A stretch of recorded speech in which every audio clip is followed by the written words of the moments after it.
The Central Bureau of Investigation has started the probe in the allegations of irregularities in the NEET undergraduate examination, but the politics has clearly exploded in this case.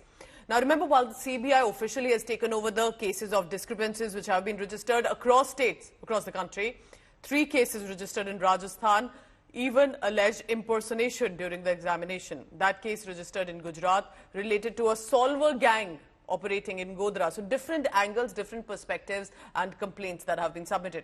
24 people in total have been arrested by the state police departments so far. Now the CBI basically took over the Bihar paper leak case, where for the first time Economic Offences Unit arrested about 18 people.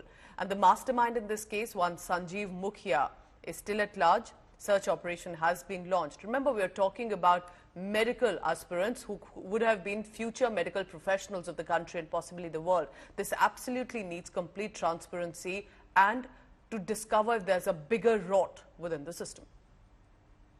Hindustan में judiciary सर्वप्रधान होता है और जब judiciary कोई मामला को take up कर लेती है तो फिर दूसरे को इंटरफेयर करने का बोलने का कोई अधिकार नहीं है. Let judiciary will deliver his verdict. NEET का विषय लेकर जो है सरकार बहुत ही सीरियस है. इसके ऊपर जो भी दोषी होगा उसके ऊपर कड़ी से कड़ी कार्रवाई जो है होगी. किसको भी जो है बख्शा नहीं जाएगा. ये सरकार की नीति है.